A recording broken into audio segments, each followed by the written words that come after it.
Watching your Mokwaba, Adom TV, Badwam Jumadiano, so Jumadiano, the Assassin that the Numna, ye decline at the Bremont, Tidia, ye drew sono, a bedroom cassier, somewhere to Jano, and ye day abroad near Jimwakotini be our Batini, nay, CEO, our own Dagana Hydrological Authority, ano, say, Yampuan, no, Bamboo more day, and I wasn't penny for the Ebo by Tessa. Ebeje yensemo munchemu no ye de bebro na fe ya body Ryan some fofromo road traffic amendment regulation no adwene na mpani 45 won asasa won no eno ne nsem na no pay me de bro sa Adom TV Badwam kase o share live on Facebook/Adom TV extra go TV channel no 119 DSTV 280 wo YouTube Adom TV 2 Yo ho adomonline.com so nsama hodo ni nyina so egu ho medin de afia amankwa tamaklo afia ni de mientie se de nsam ni nchiremu ankasa etie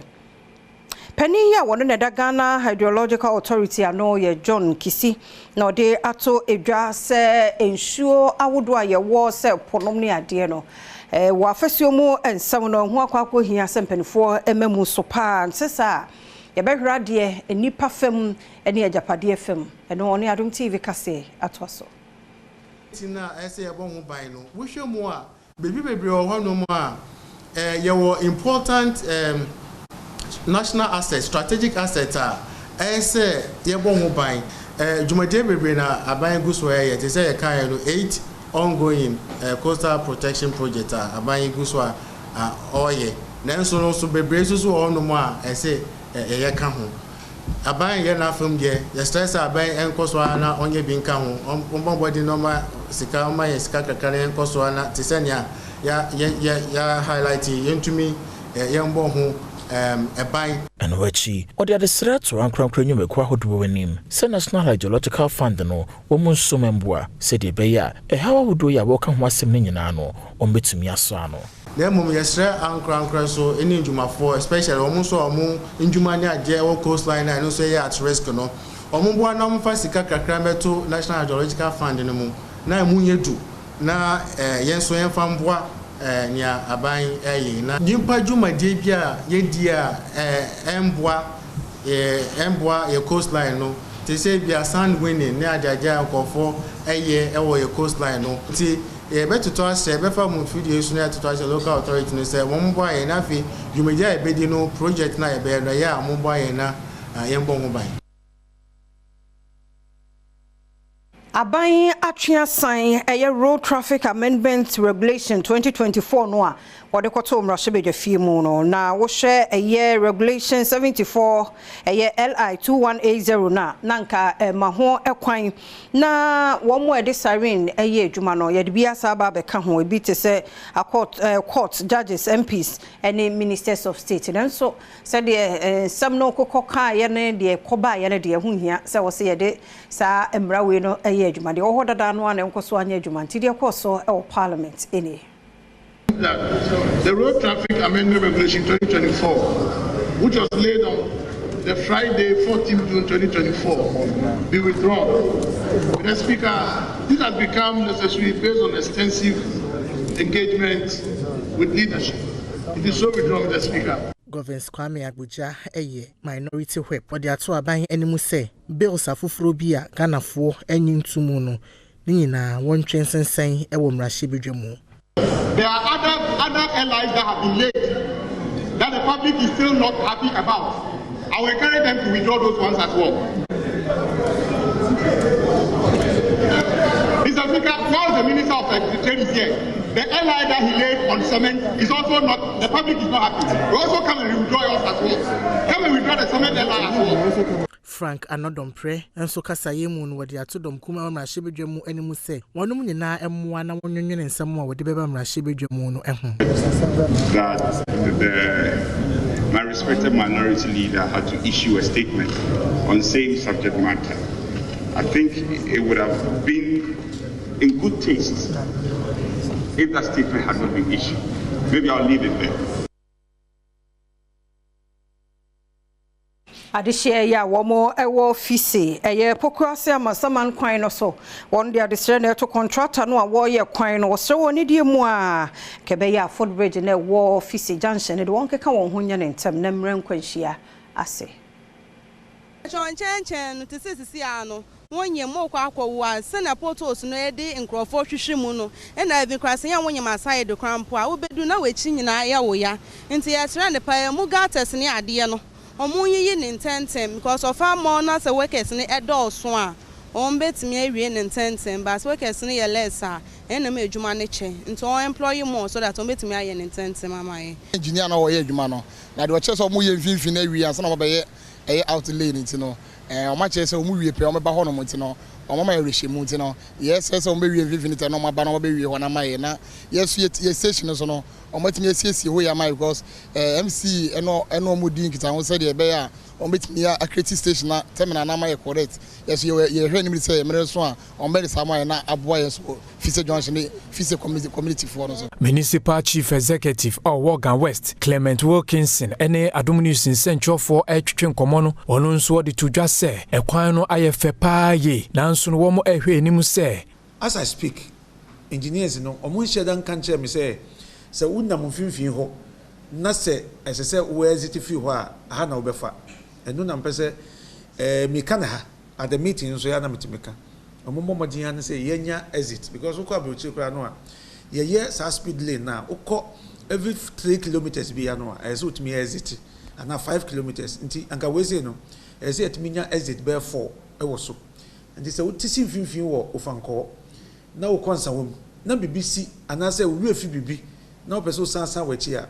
ukọ wanim kakra be 1 kilometer 2 kilometers a obetimi exit esi form abesi service lane no na fe watimi atwa yuti na woko omo ye nsa de asomdwe beba Adoba fodi ya wormo wakwa me nkroma circle so kasa wo gates akese ya biebie so a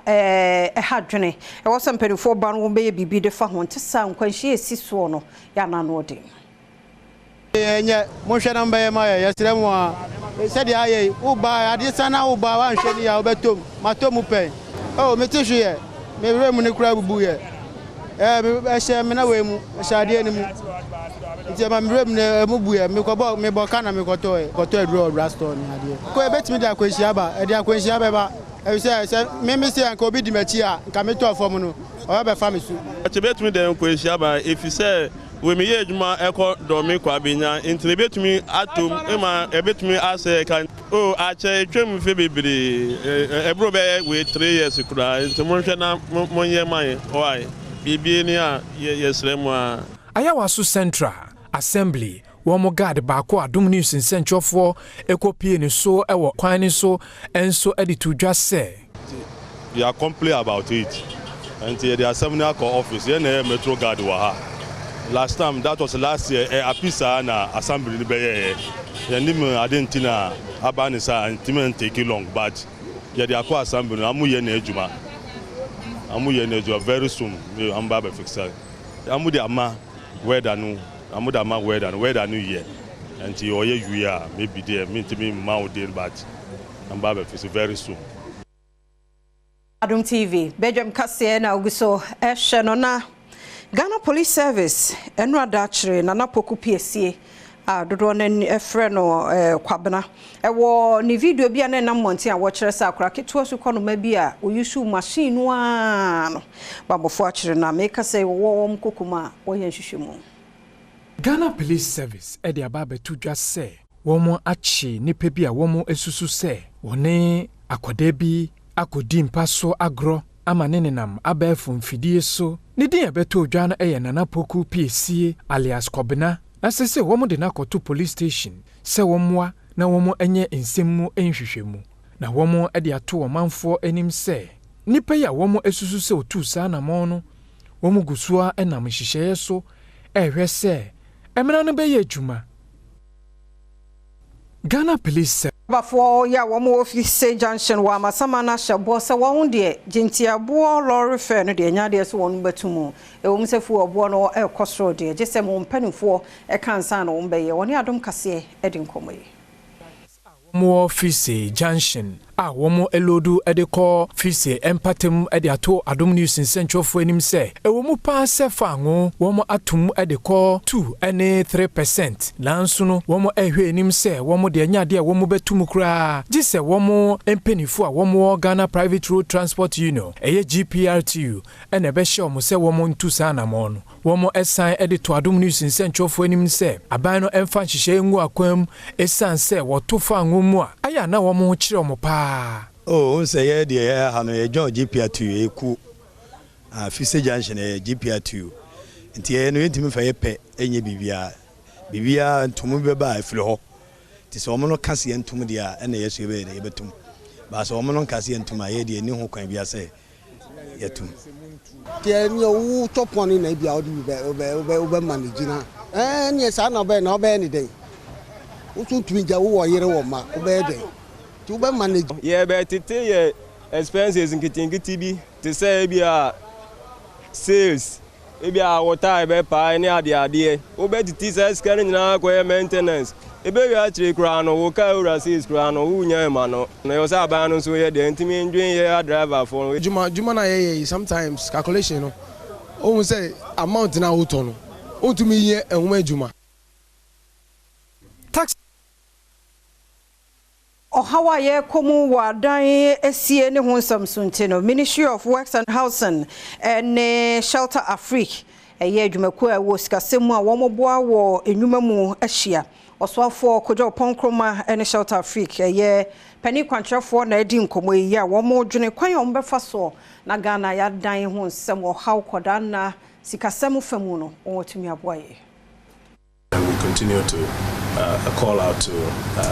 other countries across the continent that increasing the capitalization of the development bank is important so that it has a robust balance sheet and therefore can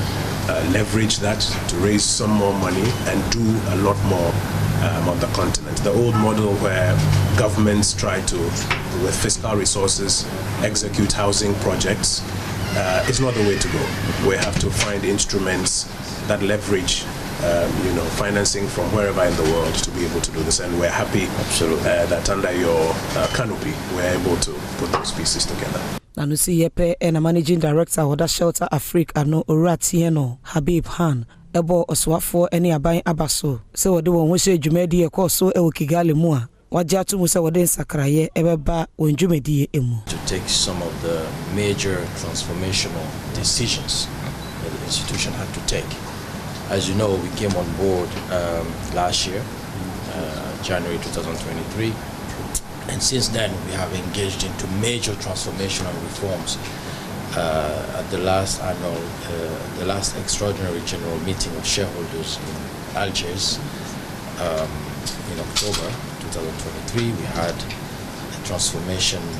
that made this institution become a development bank. So now we moved from Shelter Africa to Shelter Africa Development Bank. Now the AGM you attended last June basically was the first annual general meeting of shareholders since that transformation. So it was a historical moment and we are very... Aswafo ya wohwe interior so ye Henry Cote na wosenu krabia enimo senne ye security agency no one more ye recruitment and as one je ni pofofro de abem sanso and was say the minority for so kan ye e was say enipa besa 11,000 so e wa twene mu no eno so no krabia enim. We have heard that as a result of this publication, a lot of people are extorting monies from people. They are scamming people. They are collecting various amounts of monies from people under the pretext of helping them into the security agencies. Please, the public should know that recruitment has not started. And so anybody who pays money to anybody, does so at his own risk. And even when we are recruiting, people cannot sell recruitment to anybody. It's a criminal offense. And anybody who has been a victim should report same immediately to the nearest police station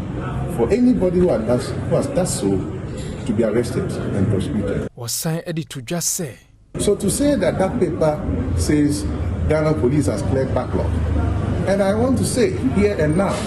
that the media can decide, any of your houses can decide to say tomorrow, persons who have got a paper saying qualified should come to your media house. I bet you there are more than 5,000 people showing up within 1 hour. Are we saying that we continue to advertise and sell forms to the youth of this country, knowing that the number of persons that will be eligible may not even be 2,000, and we continue to sell forms to them? This is why we are saying that let's give opportunity to those who have these forms so that they can go through the process as Ghanaians, and then if they are able to. Ghana Journalists Association so a joint press conference Womone Geba and Pring Park and afe MFWA Wormoshia ya yedi enkomo ni nyina ne se adwuma ye nyama ho nte said shuku ne hyehyɛ ne mmra no atie no yenya ne saa pepepe na tumi ama adwuma no ho akoso a abanyam. Mobia, Ghana Journalists Association, Ghana Independent Broadcasters Association, and a Private Newspapers and Online News Publishers Association of Ghana. And this shares so one Kramantam Naseno, or dear Futu Masentrefo, Sadia Bia, Womoya, and Momajuma Womoyan and Mumbanyam Biano, and the Quansa Sadin Womo a year. Nasanso no wombo homodian se ehye na mra impanyefo de gwa kwa modiama sentre adwuma no ombetumi ade so abra Ghana Journalists Association womo president Badwam ene Adom kase twetwenkomo no odeton sentre kuwe na sentrefo nyina ene mu se call into the can say yes elections and you get closer no na tension no so rising the temperature no echo esoro no somebody necessary ye boy your homodin na ye preaching ye share ye can say ye share ye share mu nyina mo na ye tu mu nyina mo fo ye tu ye ho fo say ye circumspect ye bomodin say anamuntu ana jumadi a ye di nsema ye di tu dwa bia no akoye nsema emfa I'm sure for Oyeni Emba. Yankofo bebre edwumadi omudi no emfa kwan mu ebre no o share comment bi a ye make on professional ye fair say comment on ethical remarks any nyemme bi a na moto dwuma bi a ye di ekeka no wo radio so ni TV so emfa no kom edos. Mayenya no so na Adom TV Badwam kase na ha na brema kwan na no pay ye de asie ni ada wase pa wo mre ne adaje a wo de fam ye koso a ene yentina afisa fei na de won krata no se the online stories de aba no ye de ka ho de abro nto ene die mu a enye afidie no mfiri ha ewom se bia wo kwa adwuma utimi share live on Facebook/Adom TV Extra ana wo YouTube Adom TV 2 wo log ko honma ubenya ye kwa adomonline.com so nsama ye kanyina no videos ni audios ni nyina so egu hobi ko podcast shows bi a wa mesi bi a opese otie no ko honoma Adom ewo ho ubenya bi atie me kwaba ne atwa so.